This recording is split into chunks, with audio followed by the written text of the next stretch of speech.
Et salut à tous, on continue notre chronique perso, notre petite chronique perso. J'espère que au moins quelques personnes auront le loisir d'écouter ma verve sur le sujet de mes réalisateurs préférés.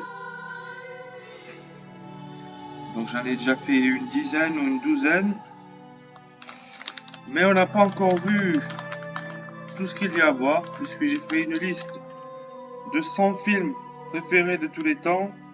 Alors évidemment, j'ai pu en oublier, et puis il y en a des nouveaux qui sortent chaque année. Donc, c'est pas une liste définitive. Et cette liste, j'aurais à la fois pu en rajouter beaucoup encore, et à la fois j'aurais pu la faire beaucoup plus courte, parce que j'ai en tête une sélection de mes films vraiment préférés, où j'aurais pu faire un top 12 ou un top 40 par ailleurs films vraiment à voir absolument. Donc tout ça vous présenter un peu le top 100 films by Pathfinder. Donc je vous invite à le chercher sur YouTube, vous trouverez la liste de tous mes films préférés. Si vous cherchez des idées de bons films à regarder, vous pouvez y aller les yeux fermés. Alors en regardant cette liste, je remarque plusieurs choses. Déjà, il y a beaucoup, je l'ai mis dans le titre d'ailleurs, de films américains des années 90. Oui, c'est un peu mon domaine de prédilection. Et surtout, deuxième chose que j'ai remarqué en examinant de plus près la liste que j'avais faite, c'est qu'il y a beaucoup de violence. Beaucoup de films violents ou dérangeants. Alors je m'excuse, c'est mon style qui veut ça, mais il n'y a pas que ça. Et je dois aussi dire à ma décharge que c'est un peu le cinéma lui-même qui est violent. Il y a plus de films de guerre que de films d'amour qui sortent. Mais passons. Alors aujourd'hui, on va parler de Akira Kurosawa.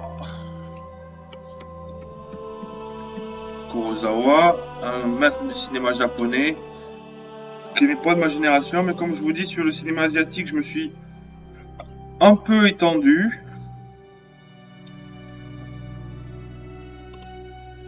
Donc je vous dis ce que j'ai mis. Alors il en a fait beaucoup. Il a été assez prolifique.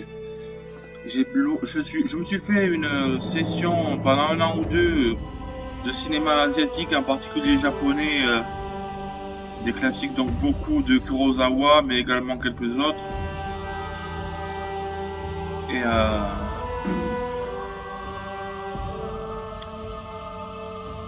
j'en ai gardé un très bon souvenir.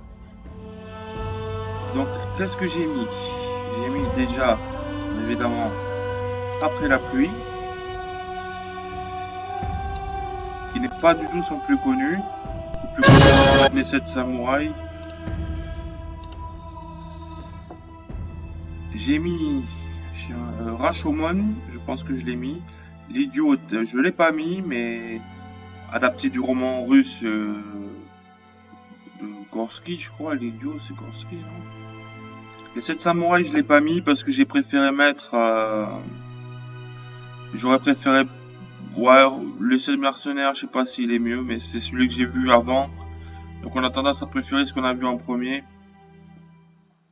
Le château de l'araignée, les bas-fonds, j'ai mis. Donc j'ai mis pour, Après la pluie, les bas-fonds, la forteresse cachée aussi. Ça, c'est son heure de gloire. Tout ça, là. À partir des 7 samouraïs et après, le garde du corps, Entre le ciel et l'enfer. Dersu Uzala aussi, l'aigle de la taïga. Ah, c'est de Kurosawa, ça. Mais je l'ai pas mis, Dersu Uzala. Mon père est fan. Ran. Je sais pas ce que ça veut dire. S'inspire du Roi Lear de William Shakespeare. Il n'avait pas peur de s'attaquer aux classiques. Parce qu'on a tendance à croire que Kurosawa, c'est des films de Shambara, quoi. Des samouraïs qui se battent, etc., etc. Alors que pas du tout. Il a fait beaucoup de films très, on va dire, qui parlent au cœur, quoi. Alors mes préférés, moi, c'est Les Bas-fonds, adapté du classique de Jean René avec Gabin et je sais plus qui. Donc d'un film français. Et dans l'histoire originale, ça se passe en France, mais je trouve que la version japonaise a un côté exotique encore plus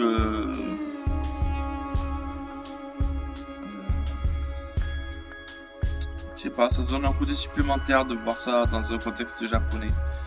J'ai pas mis d'Erzu Uzala, mais je vous le conseille fortement. Tout cela, je les ai regardés. Je ne pouvais pas tous les mettre, évidemment. Donc, je crois que j'ai mis Ran. Peut-être Rashomon. Et donc, sur Après la pluie, il est juste scénariste. En fait. Je le mets dans la rubrique Kurosawa. On va se regarder le trailer.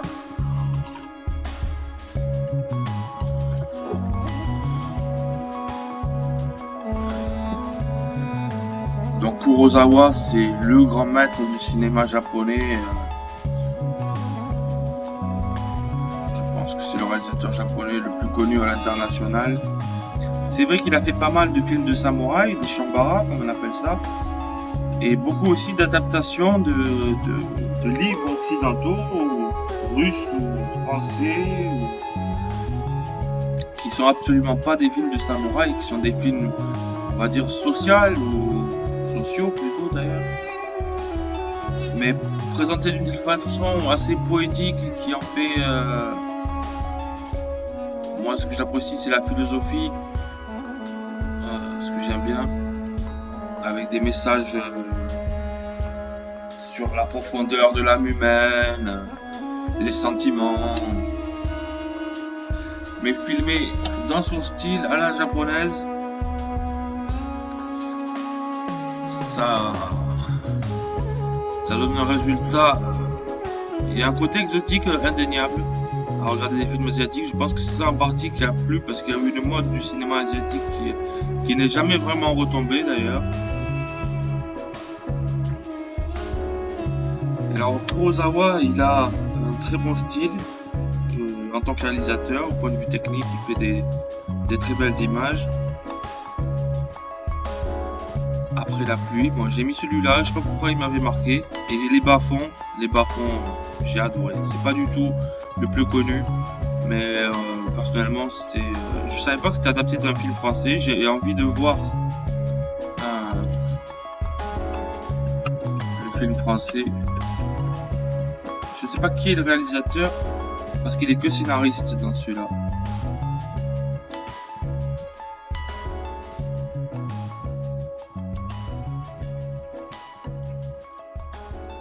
Donc le côté japonais donne un cachet, voir un film français adapté à la japonaise, ça, même les 7 samouraïs. Alors si vous voulez voir un Kurosawa, regardez les 7 samouraïs. Moi je l'ai pas mis dans la liste, mais c'est parce que je voulais pas non plus. Je vous dis, je me suis fait presque l'intégrale de Kurosawa et je les aurais tous mis, ils sont tous géniaux. C'est comme Sergio Leone ou lequel je parlais juste avant. J'aurais mis toute la liste. Donc Kitano. Les bas-fonds, ça se passe dans des gens qui vivent dans la misère, quoi, dans une espèce de banlieue, dans des cabanes. Ils sont tous au bar à boire du saké toute la journée et ils discutent, quoi. Ils parlent de la vie. Il y a des prostituées, alors ils font des blagues sur les prostituées, ils veulent tous coucher avec, mais aucun a d'argent. Ça porte bien son nom. Et donc ils nous sortent des grandes phrases philosophiques comme ça au détour de la conversation. Mais ce que je voulais dire aussi, c'est que Akira Kurosawa, c'est un très grand réalisateur et scénariste aussi d'ailleurs. Mais ça fait partie de ces réalisateurs qui sont de très grands directeurs d'acteurs. Et lui, il a fait toute sa carrière. Il y en a quelques-uns comme ça qui ont des acteurs fétiches qu'ils ne lâchent pas.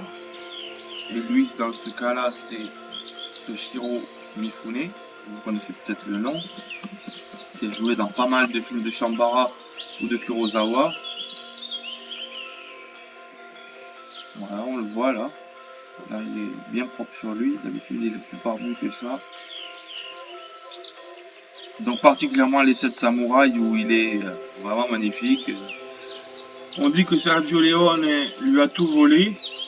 Bon, c'est peut-être abusé, mais il avait quand même son propre style, ses propres idées. Mais on peut pas vraiment parler d'Akira Kurosawa sans mentionner Toshiro Mifune à un moment donné. Donc un très grand acteur, un duo de choc. Donc tout ça pour dire qu'effectivement c'était en plus d'un grand réalisateur, surtout un grand directeur d'acteurs, qui avait ce côté d'acteur fétiche Toshiro Mifune. Donc voilà, je vais pas m'attarder trop longtemps, la vidéo fait déjà 10 minutes. Donc Akira Kurosawa, si vous voulez voir du cinéma japonais, vous renseignez un peu sur le cinéma japonais, regardez.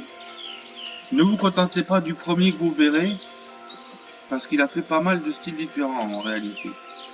Moi je vous dis, je les ai presque tous vus, il y en a beaucoup. Et je vous conseille ceux-là. Alors, moi je vous dis ce que j'ai vu. Grand, c'est bien. Inspiré du Roi Lear de William Shakespeare.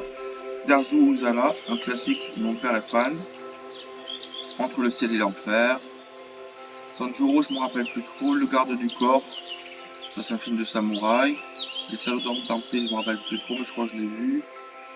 La forteresse cachée, un classique. Les bas-fonds, un peu obscur, un peu inconnu, mais regardez celui de René et regardez ensuite celui de Kurosawa. Et vous m'en direz des nouvelles.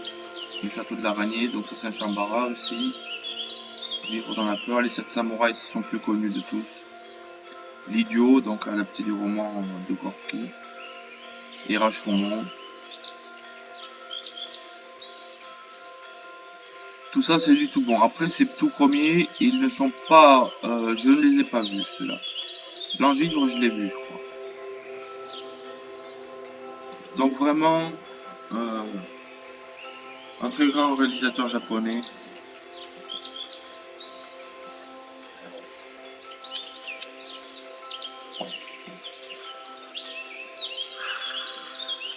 Qui vaut le détour. Et voilà, je pense que j'en ai assez dit sur lui et que je vais vous donner envie de vous pencher sur son travail. Voilà, je suis sorti de mon époque de référence puisque c'est... il a commencé dans les années 40 et il a fini en 93. Je pense qu'il a dû mourir de vieillesse. Donc ça n'est pas ma spécialité. Mais je me suis fait l'intégrale et franchement, c'est du très bon boulot. Allez, on passe à la suite.